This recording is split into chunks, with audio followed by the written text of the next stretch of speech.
Seumpama biji sesawi yang ditaburkan di tanah. Shalom saudara kasih Tuhan, selamat pagi. Kembali kita dalam renungan pagi hari ini. Dan harapan saya saudara selalu diberkati Tuhan dan tetap sungguh-sungguh di dalam Tuhan. Dan pagi ini kita meneruskan tentang jangan kecewa. Kecewaan itu bukan keadaan tetapi sebuah keputusan hati, sehingga kita ini membuka hati untuk menjadi kecewa. Di dalam sebuah rumah tangga yang satu dengan yang lain punya problema. Setiap problema merasa itu bagian yang terberat di dalam kehidupan mereka. Dan ada sebagian keluarga yang kecewa, tapi ada juga yang bisa bertahan sehingga boleh melanjutkan di dalam sebuah rumah tangga.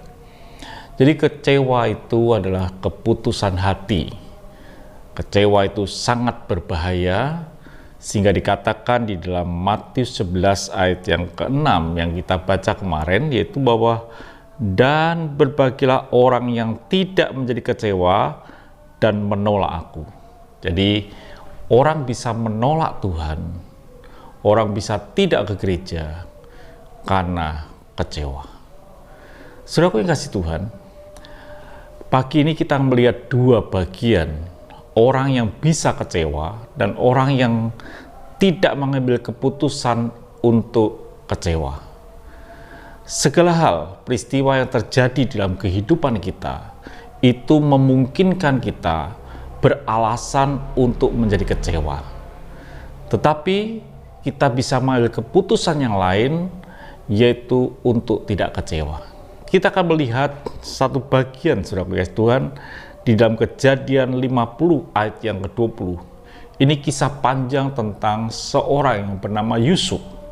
Ketika dia dijual oleh saudaranya, bahkan terus sampai dia masuk penjara dan lain sebagainya.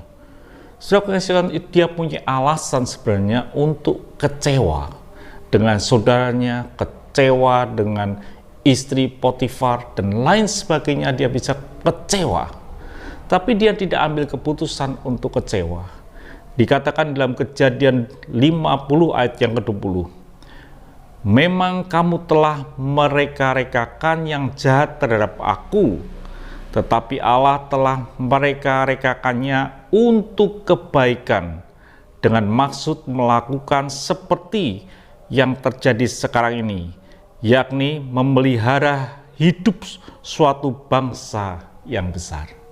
Ketika Yusuf tidak kecewa, maka rencana Tuhan bisa masuk dalam kehidupannya, yaitu untuk memelihara suatu bangsa yang besar. Seandai kata Yusuf ini kecewa, maka dia tidak akan bisa menyelesaikan apa yang menjadi rencana Tuhan di dalam kehidupannya. Yusuf di mana dia boleh mengalami sesuatu yang luar biasa.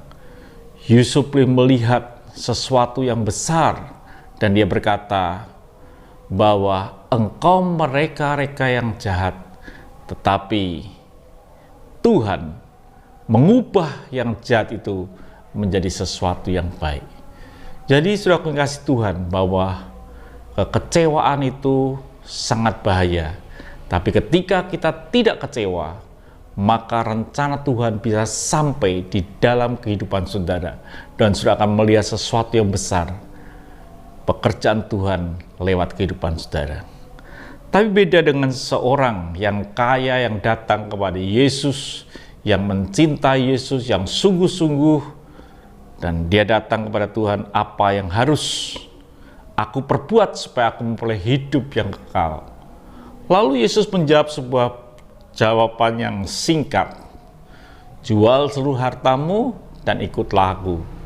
Lalu dalam Matius 10 ayat yang ke-22 dikatakan, mendengar perkataan itu, ia menjadi kecewa, lalu pergi dengan sedih sebab banyak hartanya.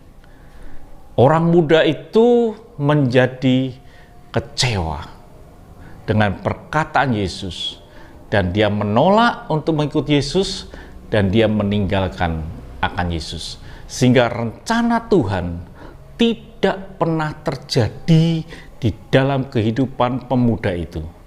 Jadi saudara kasih Tuhan, ketika kita menghadapi masalah dalam hidup ini, dan kita mencoba untuk tidak menjadi kecewa dan mempercayai Tuhan, bahwa Tuhan adalah Tuhan yang luar biasa, Tuhan turut bekerja dalam segala perkara mendatangkan kebaikan, maka itu akan membuat rencana Tuhan itu terjadi dalam kehidupan saudara dan saya.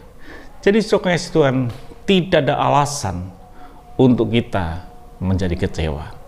Tuhan memberkati, sampai jumpa esok pagi. Mari kita berdoa. Tuhan berkati pendengar yang menyaksikan berita ini. Biarlah hidup mereka tidak kecewa, sehingga rencanamu bisa sampai dalam kehidupan mereka. Dalam nama Tuhan Yesus Kristus kami bisa berdoa dan mengucap syukur. Amin. Tuhan memberkati. Sampai jumpa esok pagi.